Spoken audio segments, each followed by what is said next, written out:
புதிய வாசிப்பு புதிய சிந்தனை நிகழ்ச்சிக்கு உங்கள் அனைவரையும் அன்போடு வரவேற்கின்றேன். இந்த பகுதியில் ஃபெடரலில் வந்திருக்கக்கூடிய ஒரு முக்கியமான கட்டுரை. இந்த கட்டுரையினுடைய பேசுபொருள் என்பது வங்கதேச அமைதியின்மை இந்தியாவுக்கு சொல்லக்கூடிய செய்தி என்ன, இது குறித்து தான் நம்ம உரையாட இருக்கிறோம்.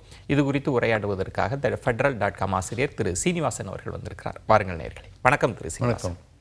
தொடர்ந்து நம்ம வங்கதேச அரசியல் குறித்து நம்ம பேசிகிட்டே இருக்கிறோம். இந்த கட்டுரையும் அது தொடர்பானது தான். இப்போ கடந்த சில நாட்களாக இந்த வங்கதேசத்தில் நடக்கக்கூடிய இந்த போராட்டங்கள் அதனோட பின்னணியை எப்படி புரிஞ்சுக்கிறது? வங்கதேசத்தில் நடக்கிறது ரொம்பவும் கேள்விக்கு அந்த ரொம்ப கவலைக்குரிய ஒரு விஷயந்தான் நம்ம தேசத்துக்கு. அதை நாம் எப்படி கையாள போகிறோம், எது மாதிரி ஒரு யுக்தி அதில் பண்ணி எப்படி வரப்போகிறோங்கிறது தான் ரொம்ப பெரிய ஒரு கேள்விக்குறியாக இருக்குது. ஏன்னா நமக்கு பார்த்துட்டுனா வங்கதேசத்தில் நடக்கிறது ஒரு உள்ளே நடக்கிற ஒரு கலவரம் அப்படின்னு அதை பார்க்க முடியாது. அதை தவிர வெளியிலேருந்தும் நிறைய ஃபோர்ஸஸ் ஊக்குவிக்கிறதுக்காக வெளியிலேருந்தும் நிறைய நடக்கிறது. நீங்கள் இப்போ பார்த்தீங்கன்னா இப்போ அவருடைய கிளர்ச்சியாளர் அப்படின்னு சொன்னாங்க, அவர் ஹதி அப்படின்னு ஒருத்தர், அவருடைய மரணத்தை சிங்கப்பூரில் போய் அவர் இறந்து போனார். உங்களுக்கு தெரிஞ்சிருக்கும் அதனுடைய பின்னணி என்னன்ட்டு. அவர் கிளர்ச்சி பண்ணத்தில் போன வருஷம் 2024 ஜூலையில் ஆரம்பித்த கிளர்ச்சியில் ஒரு ப்ராமினென்ட் ஒரு லீடராக இருந்தார். அதனால் திருப்பி இந்த கிளர்ச்சி இப்போ நடந்திருக்கு. இதுக்கும் பின்னாடி யார் இருக்கலாம்ங்கிற ஒரு பெரிய ஏதாவது நம்ம தேசத்துக்கு விரோதமாக ஏதாவது சதி நடக்கிறதாங்கிற ஒரு கேள்வி கூட இருக்குது. இது வெறும் ஆவாமி லீக்கு அங்கே முன்னாடி இருந்த ஒரு அங்கே ஆளும் கட்சி அதை தாக்கிறதுக்காக பண்ணுறாங்களா, இல்லை அதோடு சேர்த்து நம்ம தேசத்தையும் இந்தியாவையும் ரொம்ப அங்கே தாக்குதல் நடந்துட்டுருக்கு. இன்றைக்கி கூட அங்கே நிறைய போராட்டம் நடந்துட்டுருக்கு. அப்போது நம்ம பாரத தேசம் நம்ம இந்தியன் தேசத்தினுடைய ஆன்டி இண்டியா ஃபோர்ஸஸ் அப்படிங்கிறாங்க. என்னென்னா நமக்கு விரோதமாக இருக்கிற எல்லா சக்தியும் அந்த ஒன்று திரண்டு வருகிறதாங்கிற ஒரு கேள்வி வருது. ஏன்னா ஒரு சைடு சைனா இருக்குது, சீன தேசத்தோட நம்மளோட அவ்வளோ நல்ல உறவு இல்லைன்னு சொல்ல தான் வேணும். இப்போ பங்களாதேஷ் வங்கதேசத்தோடு ஆன பிறகு வங்கதேசம் ரொம்பவும் நெருக்கமான ஒரு இணக்கமான ஒரு உறவு பாகிஸ்தானோட இப்போ வைக்க பார்க்குறது. இதெல்லாம் பார்க்கும்போது ஏன் இப்படி நடக்கிறது? ஏன்னா அந்த ஹதிங்கிற தலைவர் ரொம்ப பெரிய தலைவர் இல்லை. அவர் இருந்ததுக்கு பெரிய இரங்கல் யூரோப்பிய கண்ட்ரிலேருந்து தான் தேசத்துலேருந்து தான் வந்தது. ஐரோப்பிய தேசத்துலேருந்து வரக்கூடிய அளவுக்கு அவர் அவ்வளோ பெரிய ஆளுமை இல்லை. அதே மாதிரியே அமெரிக்கா அதை பற்றி ஒன்றும் பெருசாக பேசலை. இதெல்லாம் பார்த்து தோன்றுறது இது ஒரு சாதாரண விஷயமா நடக்கலை, இது நம்ம ரொம்ப பெரிய ஒரு அச்சுறுத்தல் தான். அப்போது இதை இந்தியா தான் ரொம்ப கவனமாக பார்க்கணும், ரொம்பவும் கவனமாக அதை பார்க்க வேண்டிய விஷயம். இது எப்படி கையாள போகிறதுங்கிறது மோடிக்கு இருக்கிற நரேந்திர மோடி நம்ம பாரத பிரைம் மினிஸ்டருக்கு முன்னாடி இருக்கிற ஒரு மிகப்பெரிய சவால் இது. இப்படி எதிர்கொள்ள போகிறாருன்னு. ஏன்னா இதுக்கு முன்னாடி நாம் என்ன பண்ணியிருக்கோன்னா அவாமி லீக்னு இருக்கிற ஆளும் கட்சி அதனுடைய தலைவர் தான் இப்போ நம்ம தேசத்தில் இருக்காங்க, ஷேக் ஹசீனா. ஏற்கனவே அவங்களுக்கு டெத் சென்டென்ஸ் கொடுத்தாச்சு.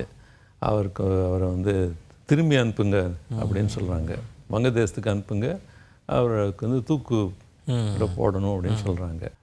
எந்த விதமான ஒரு நிலைமை அங்கே வரலாங்கிறது வங்கதேசத்துலாம் ஒரு கேள்வி. ஏன்னா ஃபெப்ரவரியில் இப்போது எலெக்ஷன் இருக்காங்க. அந்த தேர்தல் நடக்குமாங்கிறது ஒரு பெரிய கேள்வி. இந்த கட்டுரையிலையுமே அந்த மையம் இந்த தேர்தலை தள்ளி போடுறதுக்கான அதுதான் ஒரு திட்டம் இந்த போராட்டத்துக்குள்ள அந்த சதி திட்டம் அது இருக்கலாம். திரும்பி இது மாதிரி ஒரு கிளர்ச்சி நடந்ததுனால் இந்த கிளர்ச்சியில் நம்ம தேசத்துக்கு பாரத தேசத்துக்கு அகெயின்ஸ்ட் வங்கதேசத்தினுடைய நிறைய குரல்கள் எழுப்பி அது ஒரு புது விதமான ஒரு கிளைமேட் கிரியேட் பண்ணி ஆன்டி இண்டியா கிளைமேட் அங்கே கிரியேட் பண்ணி ஆவாமி லீக் இப்போது இந்த தேர்தலில் அவங்க இல்லை, பிஎன்பி தான் இருக்குது. அங்கே வங்கதேசத்தில் இருக்கிற நீங்கள் அரசியல் பார்த்தீங்கன்னா 2 கட்சிகள் தான் அங்கே ரொம்ப பிரதானமாக இருந்திருக்கு.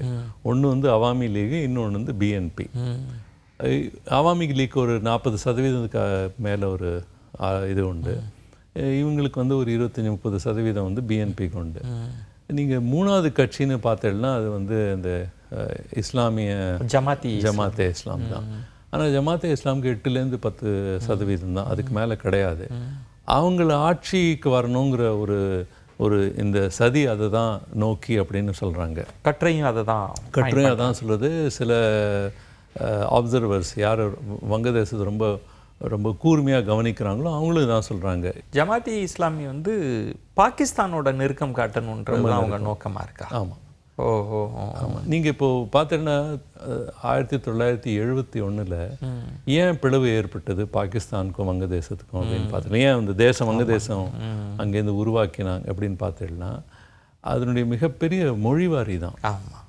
அவங்க வந்து உருதுல தான் எல்லாம் நடக்கணும்னு சொன்னாங்க. இவங்க இல்லை, பாங்லா ஐடென்டிட்டி, அங்கே இருக்கிற அடையாளம், அது மொழி தான் ஒரு அடையாளம், ஒரு பெரிய அடையாளம்.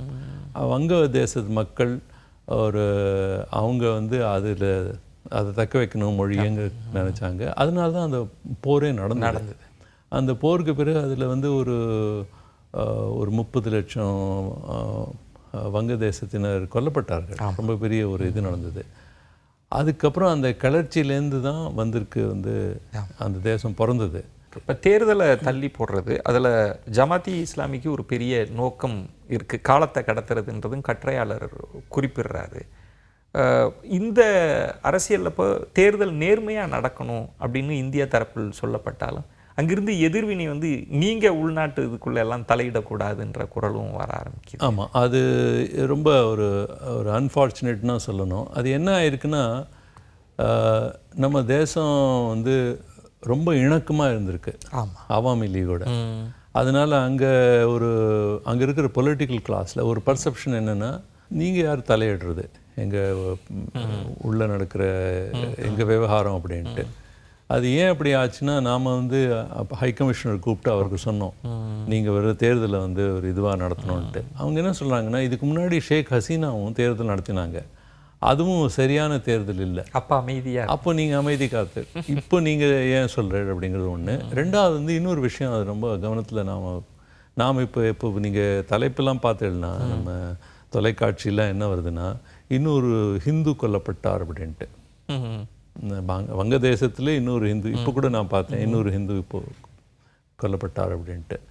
அப்போது ஒரு தார்மீக ரீதியில் நம்ம தேசத்தில் இப்போது இருக்க நாம் சொல்ல முடியுமா, இங்கே இருக்கிற அவங்க பார்த்து இஸ்லாமியர்களும் இங்கே கொல்லப்படுகிறார்கள் அப்படின்னு சொன்னால், அந்த தார்மீக ரீதியில் பார்த்துன்னா நமக்கு அது இப்போ இருக்காங்கிற ஒரு கேள்வியாக இருக்குது.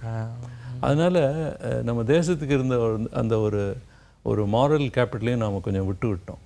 அதுவும் ஒரு கவலைக்குரிய விஷயந்தான். அங்கே நடக்கக்கூடிய இந்த அமைதியின்மை அப்படின்றது கிட்டத்தட்ட இந்தியாவுக்கு ரொம்ப கவனமாக கையாளணும். ஆனால் இதில் ஒரு சின்ன ஒரு பாசிட்டிவ் இதுவும் பார்க்கலாம். அது எப்படின்னா, பிஎன்பியும் வந்து கொஞ்சம் செக்குலர் தான். அவங்கள அதில் இருக்க கொஞ்சம் அந்த மிதவாத தன்மை கொண்டவங்க இந்தியாவை ஆதரிக்கிறாங்க. வந்து நீங்கள் இப்போ பார்த்தீங்கன்னா வந்து அவங்க ஒருவேளை இப்போ இன்றைக்கி தாரிக் திரும்பி வந்திருக்கார், அவர் பிரைம் மினிஸ்டராக வந்தால், அவர் வந்தார்னா ஒரு அளவுக்கு ஆட்சி அமைச்சார் அப்படின்னா, திரும்பி வந்து அவாமி லீக்கு ரெகக்னிஷன் கொடுத்தா, இந்த 2 party system Awami and BNP திரும்பி வந்துன்னா, ஒரு வேளை அது இருந்தால் கூட அதுவே நம்ம தேசத்துக்கு நல்லது அப்படின்ட்டு. இப்போ என்ன மிகப்பெரிய கவலை இல்லைன்னா, இந்த இஸ்லாமியர்கள் அங்கே வந்து முற்றிலுமா ஜமாத்தே இஸ்லாமி அவங்க வந்து பவரில் வரக்கூடாதுங்கிறது தான் ஒரு பெரிய அச்சுறுத்தல் பொறுத்திருந்து. ஆனால் அது என்னென்னா, நம்ம தேசம் வந்து இப்போது எப்படி அதை கையாளணுங்கிறது இன்னொன்று வந்து ஒரு மெசேஜ் அவங்க அனுப்ப பார்க்குறாங்க. நமக்குன்னு சில ரெட் லைன்ஸ் இருக்குது. நாம் ரொம்ப பங்களாதேஷோட ரொம்ப இணக்கமாக இருக்கோம், ஆனால் நீங்கள் வந்து எங்கள் பக்கத்து நேபரு, அதனால் சில ரெட் லைன் நீங்கள் க்ராஸ் பண்ணுன்னா இது நம்ம தேசம் ஒத்துக்காதுங்கிற அந்த ஒரு மெசேஜும் தரணும். அதை அந்த நிலைமையில் இப்போ நான் இல்லை, அது வரணும். அதுவும் ஒரு பெரிய ஒரு கேள்விக்கு. பொறுத்திருந்து பார்க்கலாம். உங்களோட விரிவான பார்வைகளை முன் வச்சிங்க. மிக்க நன்றி திரு சிங். மற்றொரு நிகழ்ச்சியில் உங்களை சந்திக்கிறேன். அதுவரை உங்களிடமிருந்து விடைபெறுகிறேன். நன்றி, வணக்கம்.